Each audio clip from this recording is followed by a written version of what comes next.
सांस व्यू है पानी पानी पानी पानी पानी पानी और दिन भी सानी सानी सानी सानी सानी सानी आ जाओ on the beach यार फोटो मेरी खींच टूटी किस्मत होगी तेरी कर तू नहीं है बात न হ্যালো এভরিওয়ান, তোমরা সবাই কেমন আছো? আশা করি সবাই খুব ভালো আছো। আমরাও খুব ভালো আছি। ফার্স্ট ডে নাইটে আমাদের সঙ্গে একজনের দেখা হয়, সে তাদের রিসর্টে যাওয়ার জন্য আমাদের খুব ইনসিস্ট করে, তাই আমরা সেখানেই যাচ্ছি। খুবই সুন্দর রিসর্টটা, এই একটু বসে চিল করছি এখন। জানি না ভেতরে গিয়ে আবার কি বলবে। ভালো, এটা একটা সুইমিং পুলের সামনে ভালো একটা সুন্দর বসার জায়গা করেছে। দেখাই আমি ক্যামেরা ব্যাক করে। ভেতরে ক্যামেরা অ্যালাউ ছিল না, তাই অল্প একটুই ভিডিও করেছি। এখানে শঙ্খদ্বীপকে ওরা বোঝায় তাদের রিসর্টের সুযোগ সুবিধা এবং সেটা কিভাবে বুকিং করা যায়। তারপরের গল্প পরে বলছি। আমাদের এখানে আমরা আছি, গেস্ট হাউস বলো হোটেল বলো যাই বলো, আর আমরা এখন যাচ্ছি। আমি প্যারাগ্লাইডিংয়ে বেশি কিছু করতে পারবো না, আমার বর করবে। দেখাবো কী কী এখন ওয়াটার ফোর্স করতে যাচ্ছি, আমাদের বেশি টাইম নেই, তো সেই জন্য এটা করেই আমরা এখান থেকেই বালি স্টার্ট হয়ে গেছে। কিন্তু গোয়াতে একটু দূরে আইল্যান্ডে গিয়ে গোটা দিনের একটা ওয়াটার স্পোর্টসের প্যাক আছে, সেটা আমাদের নেওয়ার ইচ্ছে ছিল, বাট রিসর্টটাতে গিয়ে অনেকটা টাইম নষ্ট করার জন্য আমরা আর সেটা করতে পারলাম না। অগত্যা বিচেই আমাদের ওয়াটার স্পোর্টসগুলো করতে হলো। হ্যালো, আমরা এখন যাচ্ছি প্যারাসেলিংয়ের জন্য। দেখতেই পাচ্ছি আমি লাইফ জ্যাকেট পরে একদম রেডি, যেমন লাগছে আমার লাইফ জ্যাকেট পরে। যাই হোক, এদিকে আদেশের বাবাও রেডি হয়ে গেছে, আমরা এখন যাচ্ছি। আমি প্রচণ্ড ভয়ে আটকে আছি, যাই হোক কী হয়। প্যারাসেলিংয়ের জন্য বোটে করে বেশ অনেকটা দূরে নিয়ে যাওয়া হয়, তারপরে সেখানে গিয়ে প্যারাসেলিং হয়। আমরা সেখানেই যাচ্ছি। আমরা রেডি, গলার মধ্যে মালা ঝুলিয়েছি, এরকম করে যাচ্ছি। আমি বরাবরই একটু ভীতু মানুষ। বিচ থেকে এতটা দূরে এই উত্তাল সমুদ্রে নিয়ে গিয়ে বোট থামিয়ে সে বোট দাদা বলল, এবার আপনারা সুইমিং করতে পারেন, এর জন্য 200 টাকা বরাদ্দ। অমনি এক দাদা সেখান থেকে লাফ মারল। সে দেখে শঙ্খদ্বীপও রাজি, শঙ্খদ্বীপও নামলো সঙ্গে। আদ্রিস তো যাবেই, বাবা গেছে বলে কথা, ওকে তো যেতেই হবে। আমার এই অহেতুক ভয়গুলোর জন্য অনেক ভালো ভালো এক্সপিরিয়েন্স থেকে আমি বাদ পড়ে যাই, তাই আমার সবসময় চেষ্টা থাকে আদ্রিস যেন এই ধরনের কোনো রকম এনজয়মেন্ট থেকে বাদ না পড়ে, তাই আমি ওকে নামিয়ে দিলাম। মাঝ সমুদ্রে এই 4 বছরের বাচ্চাকে নামাতে দেখে সবাই একটু অবাকই হয়েছিল, সঙ্গে শঙ্খদ্বীপও না করলো, বাট আমি তো কারো কথা শোনার পাত্রী নই, তাই আমি নামিয়ে দিলাম এবং আদৃশ্য খুব এনজয় করলো। আর সাথে বোটে যত লোক ছিল সবার মোবাইলে একটা ক্লিক তো হয়েই গেল।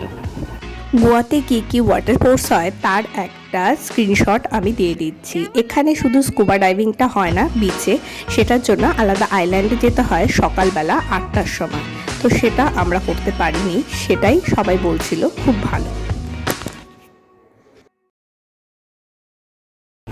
প্যারাগ্লাইডিংয়ের সময় যত আগাতে থাকলো আমার পেটটা যেন তত মোচড় দিয়ে উঠতে থাকলো। তারপরে হঠাৎ আবার বোট চালানো শুরু হয়ে গেল, মানে আরও একটু ভেতরে যাবে, ওই যে দূরে দেখা যাচ্ছে সেইখানে যাবে এই বোটটা, সেখানে গিয়ে শুরু হবে আমাদের প্যারাসেলিং।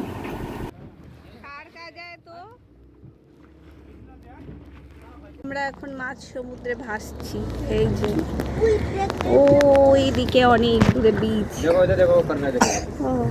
দেখি এখন আসবে বোট। প্রায় অনেকক্ষণ অপেক্ষার পর চলে এলো সেই টাইম, আমাদের শুরু হয়ে গেল প্যারাগ্লাইডিং। ওম নমঃ শিবায় বলে আমি উড়ে গেলাম। মাত্র 20 সেকেন্ডের ছিল এই প্যারাগ্লাইডিংটা, বাট সেই 20 সেকেন্ড যে আমার কিভাবে কেটেছে সেটা একমাত্র আমিই জানি। প্যারাসেলিংয়ের জন্য আমাদের কাছ থেকে নিয়েছিল 500 টাকা করে এবং বোটে ওঠার জন্য 500 টাকা। আদৃশ্যের বোটে ওঠার টাকা লেগেছিল, আর বাকি water bike, banana ride, bumper ride এবং স্পিড বোট এই সমস্ত মিলিয়ে 1000 টাকা, সেটা শঙ্খদ্বীপের লেগেছিল, আমাদের লাগেনি। এরপর শঙ্খদ্বীপের পালা। আদৃশকে অনেক বলার পরও ও উঠতে রাজি হয়নি, এত ওপরে বাবা উঠে গেছে দেখে ও ভয়ে আর ওঠেনি। যাই হোক, শঙ্খদ্বীপ বেশ এনজয় করেছে, এটাই যা ভালো ব্যাপার। আমার মতন ও এত ভীতু নয়। বাট এটা অবশ্যই বলতে হবে যে ওখানে সমস্ত ধরনের রাইডগুলোই খুব অল্প টাইমের জন্য হয়, 1 মিনিট বা কয়েক সেকেন্ডের জন্য হয়। পয়সাটা সত্যিই খুব গায়ে লাগে। যে সমস্ত ওয়াটার স্পোর্টসগুলো শঙ্খদ্বীপ করেছে সেগুলোর ভিডিও করা আমার পক্ষে পসিবল হয়নি আদেশকে নিয়ে, এবং এদেরকে দিলে 200 টাকা করে এক একটা ভিডিওতে ওরা নিচ্ছে, সেই জন্য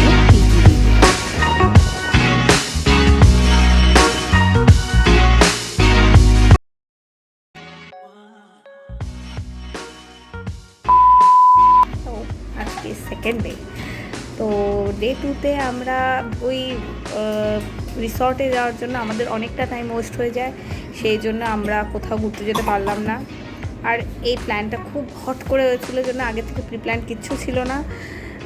এখানে আমাদের হোটেলের সামনেই একজন আছেন যে যিনি সমস্ত ওয়াটার গেম যেগুলো আছে সেগুলো অ্যারেঞ্জ করেন, তো উনি আমাদের অ্যারেঞ্জ করে দিলেন। আমরা প্যারাগ্লাইডিংকে বেশি আমার কিছু করা সম্ভব ছিল না, করেছি আমি শুধু প্যারাগ্লাইডিংই।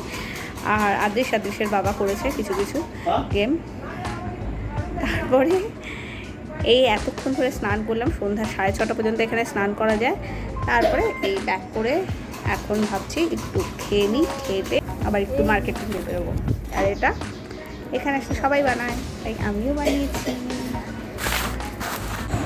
3টা ব্রেড এবং ডবল ডিমের আমলেটের ওরা চার্জ নিল 110। খাওয়া দাওয়া সেরে আমরা চললাম একটু ঘোরাঘুরি করতে। এটা একটা গোয়ার বড় মার্কেট, এখানে এখন আমরা একটু যাবো, দেখি কী কেনা যায়। আর ঠিক এর অপোজিটে এই রেস্টুরেন্টটা, ঠিকঠাক দামেই ঠিকঠাক মেবি খাবার পাওয়া যায়, ওখানেও খাবো। লাইভ শো হয় ওখানে, বিভিন্ন রকমের জুয়েলারি আছে। ওয়াও,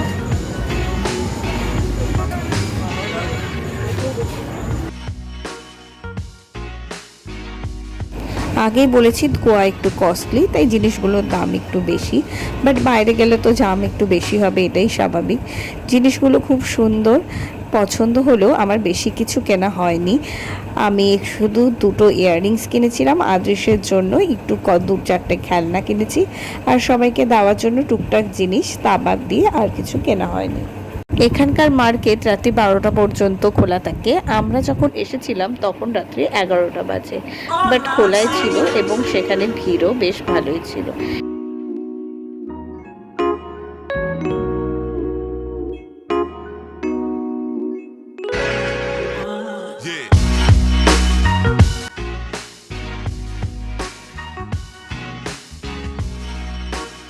বেরিয়েই এই যে একটা রেস্টুরেন্ট, এখানে আজকে আমরা খাবো। প্রাইস দেওয়াই আছে, রাস্তা পার হই। আর 2 সাদা খাও লেখাই আছে, দেখি আজকে কীরকম খাওয়ার দাওয়া দেয়। লাইভ শো দেখার অভিজ্ঞতা এই আমার প্রথম, কিন্তু বেশ ভালো লাগলো। যিনি গাইছিলেন তার গলাটাও বেশ ভালো। দারুণ গান করছে।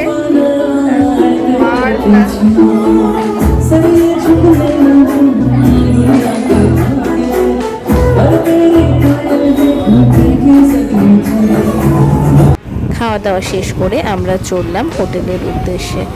আমরা যেদিন ছিলাম তার পরের দিন ছিল গুড ফ্রাইডে, তো সেই জন্য তো একটু ছাতানো ছিলই। তাছাড়াও গোয়াটা এরকমই সুন্দরভাবে সাজানো থাকে।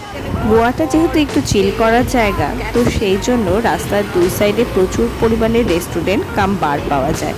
এবং এখানকার সত্যি একটু অবাক করা ব্যাপার, গ্রসারি দোকানেও আপনি অ্যালকোহল পেয়ে যাবেন, ট্যাক্স ফ্রি বলে কথা, সেহেতু যত খুশি খান। ওহো, সকালের ঘটনা তো আপনাদের জানানোই হয়নি। সেই যে রিসর্টে গেছিলাম সেখান থেকে তারা এক হিউজ অ্যামাউন্ট তারা দাবি করে যে সেই টাকাটা দিলে তাদের বিভিন্ন জায়গার রিসর্টে আমাদের বিভিন্ন সময় থাকার সুযোগ ওরা করে দেবে। তো ডিলটা আমাদের পছন্দ হয়নি। এই ধরনের ট্র্যাপ গোয়ার রাস্তায় আমি পরেও দেখেছি। যাই হোক, আপনারা দয়া করে এই ধরনের ট্র্যাপে পড়বেন না। তারা 1 ঘন্টার নাম করে নিয়ে গিয়ে 6 ঘন্টাও বসিয়ে রাখতে পারে এবং আলটিমেট আপনি কিছুই পাবেন না। তো এই সমস্ত ট্র্যাপ থেকে সাবধানে থাকবেন। আজকের ভিডিও আমি এখানেই শেষ করছি। আমি ভিডিওটাতে সমস্ত ধরনের ডিটেলস দেওয়ার চেষ্টা করেছি। যদি আর কিছু জানার থাকে তাহলে অবশ্যই কমেন্ট সেকশনে জানাবেন, এবং ভালো লাগলে লাইক এবং শেয়ার করে দেবেন, এবং সাবস্ক্রাইব করতে ভুলবেন না যেন। নেক্সট ভিডিওতে আবার দেখা হচ্ছে। আপাতত বাই, টেক কেয়ার।